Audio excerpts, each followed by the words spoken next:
আসসালামু আলাইকুম রহমতুল্লাহি ওয়াবারাকাতুহু।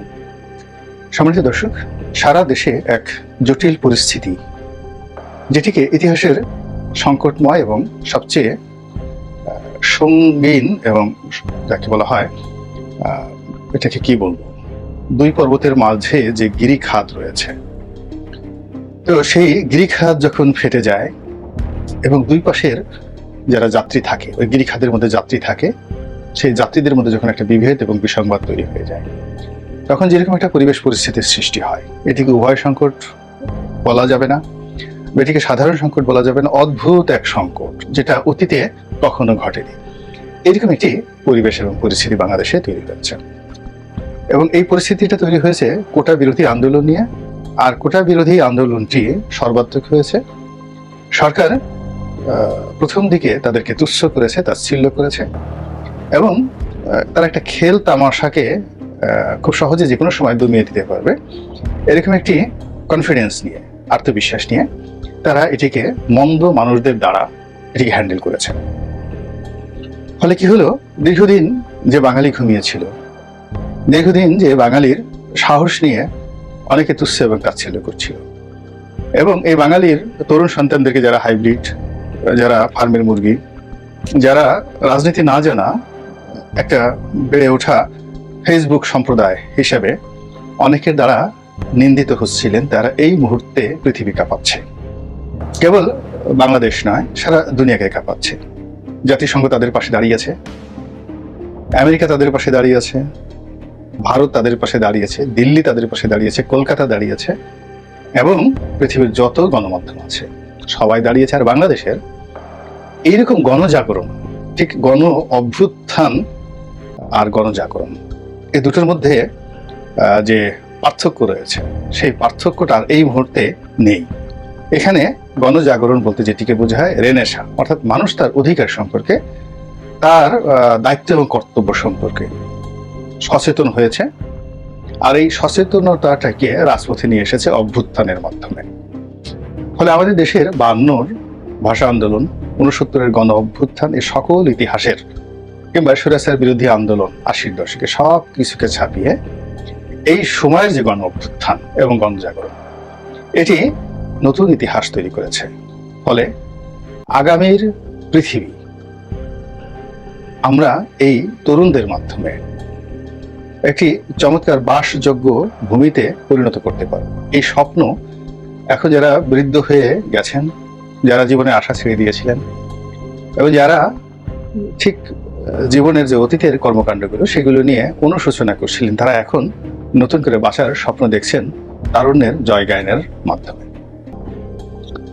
কোটা বিরোধী আন্দোলন নিষ্ঠুর হাতে দমন করার চেষ্টার ফলে শত শত বিভিন্ন শ্রেণী, পেশা এবং বয়সের নরনারী, শিশু, আবাল বৃদ্ধ বনিতা নিহত হয়েছেন নির্মমভাবে, এবং এক একটা মৃত্যু শোকের মহাকাব্য রচনা করেছে। ও দৃশ্য দেখা যায় না, ও লাশের চলাফেরা, ও লাশের যে আকুতি, এগুলো মানুষকে ঘুমাতে দেয় না। রাজপথে যেভাবে রক্ত ঝরেছে, এবং সেই রক্ত যেভাবে সামাজিক মাধ্যমের বরাতে বা সহায়তায় টেকনাফ থেকে তেঁতুলিয়া, মাশরিক থেকে মাগরিব, দিল্লি থেকে বেইজিং, সর্বত্র ঢল নামিয়ে দিয়েছে। সেই রক্তের ঢলে দুর্নীতিবাজরা, অন্যায়কারীরা, জুলুমবাজরা, স্বৈরাচাররা থর থর করে কাঁপছে, শুধু বাংলাদেশের নয়, সারা দুনিয়ার। তো যা হোক, এখন এই নিষ্ঠুরভাবে আন্দোলন বন্ধ করার অপচেষ্টা, এবং তারপর কিছু কূটকৌশল, যা অতীতে সবসময় হয়, ব্লক রেড দিয়ে গ্রেপ্তার করা, ধরে নিয়ে যাওয়া, জুলুম করা, অত্যাচার করা, হুমকি দেওয়া, ধামকি দেওয়া, মামলা মোকদ্দমা, গ্রেপ্তার, আরো কত কি, কারফিউ, নানা রকম ফন্দি ফিকির থেকে শুরু করে রাষ্ট্রের হাতে যে সকল অত্যাচারের স্টিম রোলার রয়েছে, তো সব প্রয়োগ করার পরেও কোনো সমস্যার সমাধান হচ্ছে না। দেশ চলছে না, অর্থনীতি চলছে না, ব্যাংক, বিমা, মানুষের জীবন চলাচল, মাছের বাজার থেকে শুরু করে ফুটপাতের যে পানের দোকান, কোনো কিছু ঠিক মতো চলছে না। বিশ্ববিদ্যালয় বন্ধ, কলেজ বন্ধ, শিক্ষা প্রতিষ্ঠান বন্ধ। ফলে কি হলো, প্রতিটি পাড়া মহল্লা এখন বিশ্ববিদ্যালয়ে রূপান্তরিত হয়েছে। সরকার যেটাই করতে যাচ্ছে সঙ্গে সঙ্গে সেটি তার জন্য বুমেরাং হয়ে যাচ্ছে। যেমন কোটা আন্দোলনের 6 জন নেতাকে ধরে নেওয়া হলো ডিবি অফিসে, এবং এটি সরকারের জন্য এতটা কলঙ্কজনক পরিবেশ পরিস্থিতি তৈরি করলো যে বলতে গেলে নাকে খত দিয়ে তাদেরকে শুধু ছেড়ে দেওয়া হলো না, সঙ্গে সঙ্গে যিনি ডিবি প্রধান হিসেবে ছিলেন এবং সরকারের জন্য জীবনের ঝুঁকি নিয়ে যিনি অনেক কিছু করেছেন এবং ডিবি হারুন নামে যিনি পরিচিত ছিলেন, তিনি সহ সরকারের পরীক্ষিত যে লোকগুলো একেবারে সরকারের জন্য তারা দুনিয়া সব মানুষের কাছে খারাপ, কিন্তু সরকারের কাছে তারা ভালো হতে বাধ্য। এর কারণ হলো তারা তাদের জীবন যৌবন সবই এই সরকারকে ক্ষমতা রাখার জন্য ব্যয় করেছে। হারুন, বিপ্লব, এরা সবাই। তাদেরকে এই সময়টিতে বলতে গেলে বলির পাঠা হিসেবে বানানো হয়েছে এবং তাদেরকে বদলি করে দেওয়ার ফলে প্রশাসনে যে গিট্টু লেগেছে, ঠিক সেই গিট্টু রাজপথে এসে পড়েছে। বিশ্ববিদ্যালয়ের শিক্ষকরা রাজপথে বের হয়ে আসছেন, এর কারণ হলো তারা এমনিতেই কোটা নিয়ে আন্দোলন করছিলেন না, কিন্তু তাদের নিজেদের অধিকার নিয়ে খুবই শান্তিপূর্ণভাবে আন্দোলন করছিলেন পেনশন স্কিম নিয়ে। এরপর সেই পেনশন স্কিমটিও সরকার প্রথম দিকে চেয়েছিল যেটা স্বাভাবিকভাবে নিষ্পত্তি হয়ে যাবে, কিন্তু হয়নি। সেখানেও নাকে খত দিয়ে তাদের সাথে সমঝোতা করার প্রাণান্ত চেষ্টা করা হচ্ছে।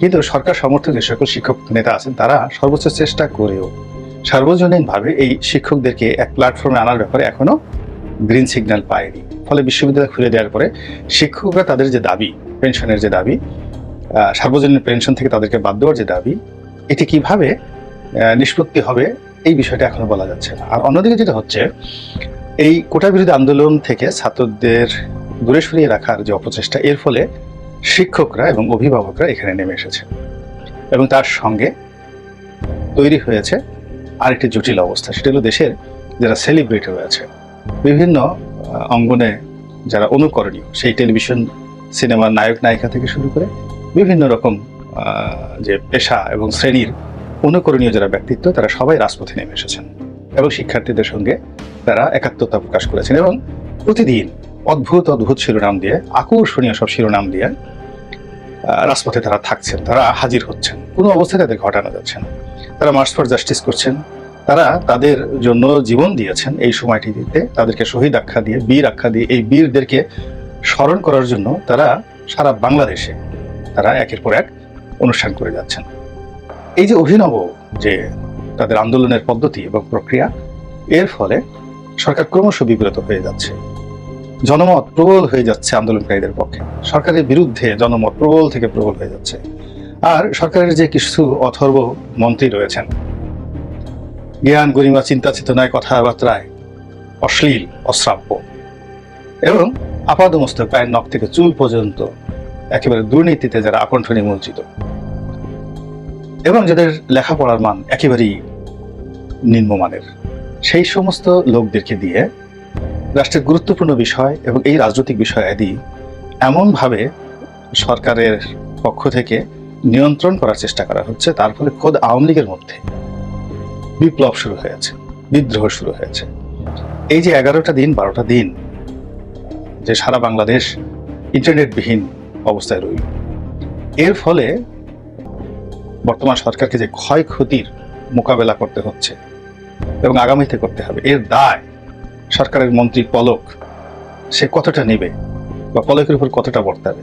শুধু কি হারুনের চাকরি যাবে, পলকের চাকরি কি যাবে না? এর কারণ হলো এই ইন্টারনেটবিহীন অবস্থায় থাকার কারণে শুধু যে অর্থনীতি ক্ষয়ক্ষতি হয়েছে তা নয়, পুরো রাষ্ট্রীয় কাঠামোর অনেক কিছু ক্ষয়ক্ষতি হয়েছে। বুদ্ধি পলককে কে দিয়েছিল? এই কাজ করার জন্য পলক কার সিদ্ধান্ত নিয়েছিল?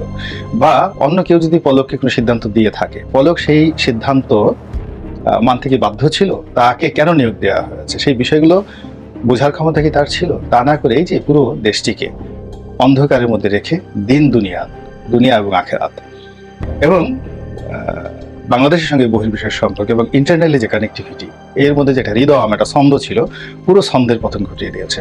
ফলে কোনো অবস্থাতেই আগের সেই ছন্দ সরকার কোথাও ফিরিয়ে আনতে পারছেন না, না প্রশাসনে, না অর্থনীতিতে, না রাজপথে, না যোগাযোগে, কোনো জায়গাতে না। এবং যা কিছু করার চেষ্টা করা হচ্ছে এবং একটার পর একটা নতুন নতুন গিট্টু লেগে যাচ্ছে। ফলে যখন 18 তারিখ ইন্টারনেট বন্ধ করা হলো, তখন কেউ শেখ হাসিনার পতন চায়নি, সরকারের পতন চায়নি। কিন্তু এখন এই মুহূর্তে আমি যে ভিডিওটি করছি, অর্থাৎ 31শে জুলাই তারিখে সন্ধ্যার সময়, এখন একমাত্র দাবি সকলের মুখে এবং সকলের বুকে, সকলের মস্তিষ্কে, সরকারকে পদত্যাগ করতে হবে, নতুন নির্বাচন দিতে হবে, রাজনৈতিকভাবে সমাধান করতে হবে এবং এরশাদ বিরোধী আন্দোলনের শেষ পর্যায়ে যেভাবে রাজনৈতিক দলগুলো বসে সমঝোতা করেছিল, ঠিক সেইভাবে সমঝোতা করে একটি তত্ত্বাবধায়ক হোক বা অন্য যে কোনো প্রক্রিয়া হোক, ক্ষমতা তাদের হাতে হস্তান্তর করে এদেরকে চলে যেতে হবে। তো বোঝার চেষ্টা করেন যে এই যে গিট্টুগুলো লাগছে, এক একটা দিন যাচ্ছে 10টা-12টা করে গিট্টু লাগছে, এক একজনের লাগামহীন এক একটা কথাবার্তা বলছেন এবং এক একটা করে নতুন সমস্যার সৃষ্টি হচ্ছে এবং বহু মানুষকে তারা সরকারের বিরুদ্ধে খেপিয়ে তুলছে, যে মানুষগুলো কখনো সরকারের বিরুদ্ধে কথা বলেনি। তারাও এখন সরকারের বিরুদ্ধে কোমরে গামছা বেঁধে নেমেছে এই অর্বাচীনদের, বালকদের কথাবার্তা এবং কর্মকাণ্ডের ফলে। এই পরিস্থিতি সরকার কিভাবে সামলাবে এটা সরকারের ব্যাপার, কিন্তু রাজপথ কিন্তু নিজেদেরকে ঠিকই সামলে নিয়েছে। অর্থাৎ পুলিশ দ্বারা, মিলিটারি দ্বারা, বিজিবি দ্বারা যত রকম অপারেশন করা হয়েছে, অপারেশন মানে অত্যাচার করা হয়েছে, এবং যত রকম অপারেশন পরিচালনা করেছে সব কিছুকে সামাল দিয়ে তারা ঘাড় উঁচু করে, সিনা উঁচু করে রাজপথে এই যে দাঁড়িয়ে আছে, তাহলে আন্দোলনটা তারা সামাল দিতে পেরেছে আন্দোলনকারীরা, এবং আন্দোলনের পুরো নিয়ন্ত্রণ এখন তাদের হাতে। আর যেহেতু আন্দোলনের নিয়ন্ত্রণ তাদের হাতে, সরকার ভয় পেয়ে গেছে, নিদারুণ ভয় পেয়ে গেছে। এখন সেই ভয় তারা কিভাবে জয় করে, পরাজয় দিয়ে জয় করবে নাকি সুকর্ম দিয়ে জয় করবে, সেটাই দেখার বিষয়। আল্লাহ আমাদের সবাইকে হেদায়েত দান করুন এবং হেফাজত করুন।